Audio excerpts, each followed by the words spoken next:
யாருக்கும் வரல பல்லடத்திலிருந்து வருகிறதுள்ள பானச்சோட்டு அதிகாரிகளை இங்கே வருகிறதுள்ள அனைத்து தாய்மார்களை பெற்றோர்களை அனைவரும் ஊராட்சி சார்பாக சிறப்பு வரவேற்று கலந்து கண் சிகிச்சை பெற்று எல்லாருடைய கண் பார்வை ஒளியாக இங்கு இந்த பகுதியை வாழ்கின்ற மக்கள்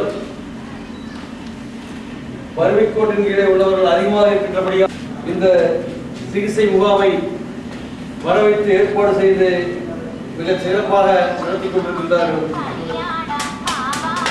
மாண்புமிகு அம்மாவுடைய இந்த முகாமை சிறப்பாக இங்கே நடத்தி கொடுக்க மிக சிறப்பாக வாழ வேண்டுமாய் கேட்டு வாய்ப்புக்கு நன்றி கூறி அமர்கிறேன். நன்றி, வணக்கம். அம்மாவுடைய நல்லாசியோடு நடைபெற்றுக் கொண்டிருக்கின்ற இந்த கல்விசி மூலம் தலைமையேற்று நடத்தி கொண்டிருக்கின்ற விவாதிக்கின்ற தலைவர் மரியாதைக்குரிய பாபா அவர்களே, நேற்று கலந்து கொண்டு முன்னாடி பேசுகிற சென்ற முன்னாள் உங்களுடைய விவாதிக்கின்ற தலைவரும் முன்னாள் இங்கு இந்த நேற்று கலந்து கொண்டு நடத்திக் கொண்டிருக்கின்ற கண் மருத்துவமனை டாக்டர் பாலாஜி அவர்களே, அவருடைய பாசமிகு நட்புக்கும் பாசத்திற்குரிய நண்பர் பாபாஸ் பழனிசாமி அவர்களே, முன்னிலை ஏற்றுக் கொண்டிருக்கும் பல்லடம் ஒன்றிய தலைவர் எம்.கே. ஆறுமுகம் அவர்களே, கன்னிப்பத்தில் நடராஜன் மாவட்ட கவுன்சிலர் கன்னிப்பத்தில் நடராஜன் அவர்களே வரவேற்று இந்த உங்களுக்கு கண்ணொளி நல்ல முறையில் கிடைத்திட ஆண்டவனை பிரார்த்தித்து வேண்டி வணங்கி விடைபெறுகிறேன். நன்றி.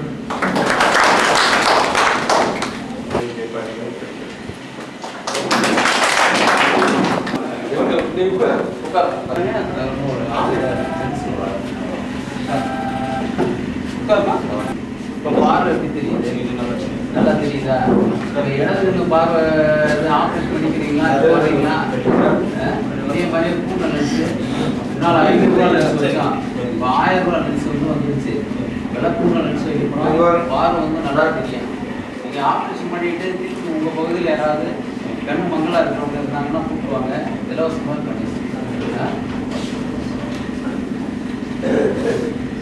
மங்களா தெரியுது.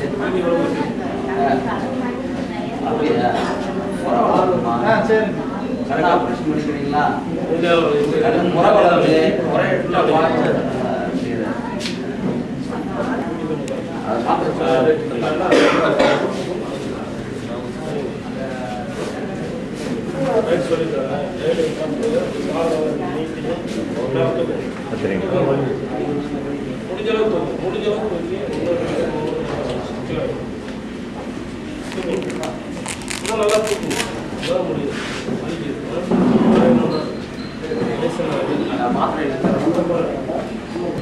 ஒரு நாளைக்கு ஒரு நேரம் சாப்பிட்றோம், 2 நேரம் சாப்பிட்றோம்.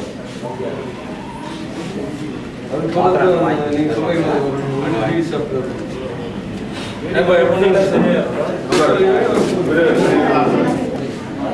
இப்போ தெரியுதா தெரியலையா? எத்தனை சொல்லு இப்போ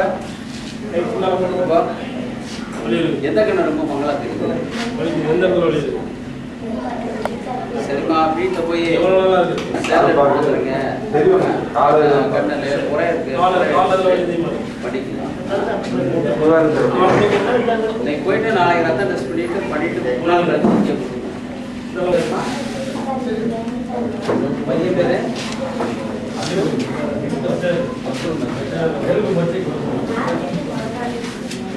எவ்வளோ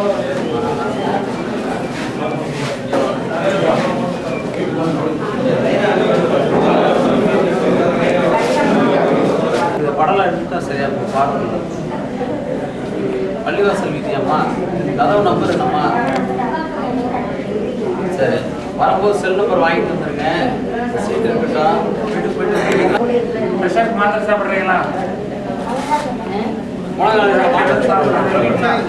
அதற்கு யாரேனும் வரமாட்டார்களா என்கிற ஏக்கத்தோடு பார்க்கிறார்கள்.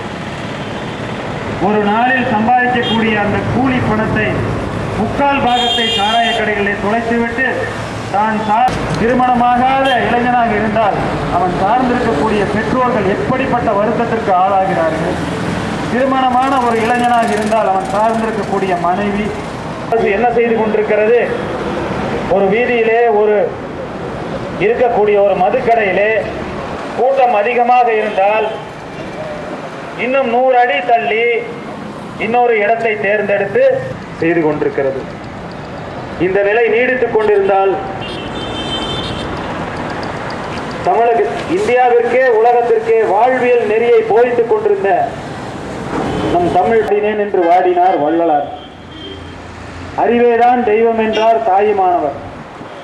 இப்படிப்பட்ட ஒரு கலாச்சார மேம்பாட்டுடன் திகழ்ந்த நம் சமூகம் இந்த மாதிரியான மதுவிற்கு அடிமையாகி கொண்டிருக்கின்ற ஒரு இளைஞர்கள், எதிர்கால தலைமுறைகள் எப்படிப்பட்ட இன்னும் 5 வருடங்களில் கல்லீரலும் உணவு பாதையும் கெட்டு சீரழிந்து கொண்டிருக்கக்கூடிய ஒரு சமூகத்தை தான் நாம் பார்க்க கூடும். டிபார்ட்மெண்டில் வேலை செய்யக்கூடிய நண்பர்களோடு எனக்கு தொடர்பு இருக்கிறது. அவர்கள் இப்பொழுது சொல்லுகிறார்கள், என்ன ஆரண்டி நடந்து கொண்டிருக்கிறது தெரியுமா? இத்தனை 2 வருடங்களில் கல்லீரல் என்று சொல்லக்கூடிய அந்த அற்புதமான உறுப்பு பாதிக்கப்பட்டிருக்கும். ஜீரணம் சரியாக நடைபெறாது. இதற்கெல்லாம் சிகிச்சை அளிக்கக்கூடிய மருந்துகளை இப்பொழுதே தயாரித்துக் கொண்டிருக்கிறார்கள். பாருங்கள், சொன்னால் நம்ப மாட்டீர்கள். இப்பொழுது 10 வயதில் இருக்கக்கூடிய ஒரு குழந்தை இன்னும் ஒரு 15 வருடத்தில் தன்னுடைய இளமை பருவத்தில் ஒரு திருமணமாகக்கூடிய சூழலில் இந்த பழக்கத்தில் ஆர்ப்பட்டு கொண்டிருக்கக்கூடிய நிலையில் அவன் எவ்வாறு தன் மன வாழ்க்கையில் ஈடுபடுவான், எவ்வாறு ஒரு அற்புதமான ஒரு ஆரோக்கியமான தன் தலைமுறையை உருவாக்கக்கூடிய ஒரு நிலையில் அவன் இருப்பான் என்பதை மிக மிக அவலமான ஒரு மனதில் ஏற்றுக்கொள்ளக்கூட ஜீரணிக்க முடியாத ஒரு உணர்வைத்தான் இன்று தந்து கொண்டிருக்கிறது. எனவே ஒரு சுனாமி என்று சொல்லக்கூடிய ஒரு எதிர்காலத்தில் நிகழக்கூடிய ஒரு அவலமான நிலையை தடுக்கும் விதமாக இந்த அற்புத நிகழ்வை ஏற்படுத்தி கொண்டிருக்கக்கூடிய அதற்கான முதல் சிந்தனையை தோன்றியிருக்கக்கூடிய திரு விஜயகுமார் அவர்கள் உண்மையிலேயே ஒரு இங்கு வந்து உரையாற்றியவர்கள் சொன்னார்கள், எண்ணிக்கை மிகவும் குறைவாக இருக்கிறது என்று. நண்பர்களே, காந்திய மக்கள் இயக்கத்திற்கு இந்த அனுபவம் நன்றாக இருக்கிறது. நல்ல விஷயத்தை அடையாளப்படுத்தக்கூடிய நபர்கள் நாளுக்கு நாள் தேய்ந்து கொண்டேதான் இருக்கிறார்கள். எனவே இங்கு வந்திருக்கக்கூடிய எண்ணிக்கை குறைவான நபர்களாக இருந்தாலும் நீங்கள் ஒவ்வொருவரும் ஒரு வீரியமிக்க மனிதர்கள் என்பதை நான் உணர்வு பூர்வமாக உணர்கிறேன். ஏனென்றால் உன்னை நேசிப்பது போல் உன் அயலானையும் நேசி என்று பைபிள் பேசுகிறது.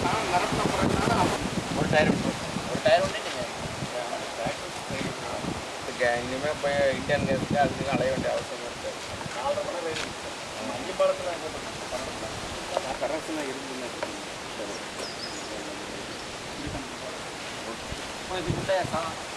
ஃபங்க்ஷன் பண்ண பிறகு வந்து ஒரு நாள் பார்ப்போம்.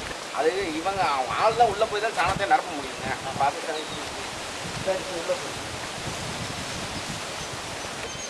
இது யார் அந்த ராஜாவா? இது ஒரு ராஜா தானா? இது 3வது டைப். அப்போ இது ரொம்ப பாஸ்ட்னா இதையே நிறைய இடங்கள் இன்க்ரீஸ் பண்ணி விட்டுலாம். ஆள் கிடைக்க மாட்டேங்குது. ஒரே பேட்டி ஒரு ஆள் தான் இருக்கிறாங்க. ஒரு ஆள் உடனே இருந்துக்கார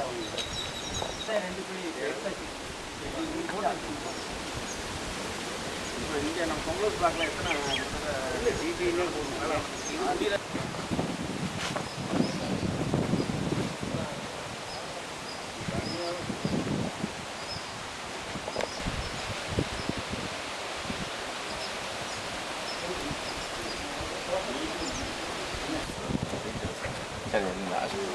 அந்த சப்ஜெக்ட் நான் தான் சொன்னேன். இன்றைக்கு அக்டோபர் 2 கிராம சபை கூட்டம் பொங்கலூர் ஊராட்சி ஒன்றியம் பாவிபாளையம் ஊராட்சியில் நடைபெற்றது. ஊராட்சி மன்ற தலைவர், அந்த ஊராட்சி ஒன்றியத்தினுடைய சம்பந்தப்பட்ட வார்டு உறுப்பினர் மற்றும் ஊராட்சி ஒன்றிய அலுவலக வட்டார வளர்ச்சி அலுவலர்கள் இவங்கெல்லாம் வந்து கலந்து கொண்டாங்க. பெருமளவிலே பொதுமக்களும் இந்த கிராம சபையில் கலந்து கொண்டனர். சிறப்பு அழைப்பாளராக நான் இங்கே இந்த கூட்டத்தில் கலந்து கொண்டேன். இந்த கூட்டத்தை பொறுத்தளவில் பல்வேறு அரசினால் செயல்படுத்தப்படும் திட்டங்கள் குறித்து விவாதிக்கப்பட்டது. அதில் இந்த சமூக பொருளாதார சாதிவாரி கணக்கெடுப்பு பணிகளில் அந்த பணிகளுடைய முன்னேற்றம், அந்த பணிகளில் ஏதேனும் கருத்துக்கள் இருந்தால் பொதுமக்களிடத்தில் பெறுதல் போன்றவற்றை இங்கே கலந்து ஆலோசிக்கப்பட்டது. அது தவிர மகாத்மா காந்தி தேசிய ஊரக வேலை உறுதி திட்டம் பற்றிய 2012-13ஆம் ஆண்டில் எடுத்து செய்யப்படுகின்ற பணிகள், 2013-14 என்னென்ன பணிகள் எடுக்கப்பட வேண்டும், எவ்வளவு தொகைக்கு எடுக்கப்பட வேண்டும் என்பதை பற்றிய விவரங்கள், பிறகு அந்த பணியாளர்களுக்கு என்னென்ன உதவிகள் அல்லது மற்ற தேவைகள் இவைகளை பற்றியெல்லாம் கூட அங்கே ஆராய்ந்து ஒரு கலந்து ஆலோசிக்கப்பட்டது. இது தவிர ஊராட்சியினுடைய வாவிப்பாளையம் ஊராட்சியில் என்னென்ன பணிகள் எடுக்கப்பட்டிருக்கின்றன, வரவு செலவு, அரசு அந்த ஊராட்சியினுடைய நிதி வரவு, அதாவது வீட்டு வரி வசூல் பற்றி, மற்றபடி அங்கே தொழில் வரி, வேறு பல்வேறு திட்டங்களின் வாயிலாக எடுத்துக்கொள்ளப்பட்ட பணிகள், இவைகளை பற்றியெல்லாம் தெளிவாக இந்த கூட்டத்தில் விவாதிக்கப்பட்டது. இது தவிர முழு சுகாதார திட்டம், இப்பொழுது நிர்மல் பாரத் அபியான் என்று அந்த பெயர் வைத்திருக்கிறார்கள். அந்த முழு சுகாதார திட்டத்தின் கீழ் கிராமம் முழுவதுமே சுத்தம், சுகாதாரம், சுற்றுச்சூழல் மேம்பாடு, மரம் வளர்ப்பு இவைகளை பற்றி ஒரு கலந்தாலோசிக்கப்பட்டது, எடுத்துரைக்கப்பட்டது. அதற்கு பிறகு இந்த அரசினுடைய பல்வேறு நலத்திட்டங்கள், முதியோர் ஓய்வூதிய திட்டம், தாலிக்கு தங்கம் வழங்கும் திட்டம், அடுத்தது ஃபேன் மிக்சி கிரைண்டர் வழங்கும் திட்டம் போன்ற 2 பெண் குழந்தைகள் பாதுகாப்பு திட்டம் போன்ற பல்வேறு திட்டங்கள், ஆடுகள், விலையில்லா ஆடுகள் வழங்கும் திட்டம், இவைகளை பற்றியெல்லாம் அங்கே எடுத்துரைத்து அவர்களுக்கு மக்களுக்கு ஒரு விழிப்புணர்வு ஏற்படுத்தப்பட்டது. இப்படி பல்வேறு முக்கிய அம்சங்கள் கிராமத்தினுடைய வளர்ச்சிக்கு, ஊராட்சியினுடைய வளர்ச்சிக்கு, இந்த ஊராட்சியில் இருக்கக்கூடிய 10 கிராமங்களிலும் என்னென்ன பணிகள் மேற்கொள்ளப்படுகின்றன, பசுமை வீடுகள் திட்டம், இந்திரா நினைவு குடியிருப்பு திட்டம், பிறகு அடுத்த ஆண்டு வரப்போகின்ற தாய் திட்டம், இவைகளை பற்றியும் அவங்களுக்கு எடுத்து சொல்லப்பட்டது. ஒட்டுமொத்தமாக சொல்வதென்றால் முழுமையான தன்னிறைவு பெறுவதற்கு இந்த கிராமத்தில் என்னென்ன வழிமுறைகள் உள்ளன என்பதை பற்றி முழுமையாக இந்த கிராம சபையிலே பேசி முடிவெடுக்கப்பட்டது. அதற்கு ஊராட்சி மன்ற தலைவர் அதை வழி நடத்தி கொண்டிருக்கிறார். அந்த ஊராட்சி ஒன்றியத்தினுடைய கவுன்சிலரும் அதை மக்களுக்கு எடுத்து சொல்லிக் கொண்டிருக்கிறார். அவ்வளவுதான். அதை நான் பார்வையாளராக பார்வையிட்டு என்னுடைய கருத்துக்களையும் பதிவு செய்தேன்.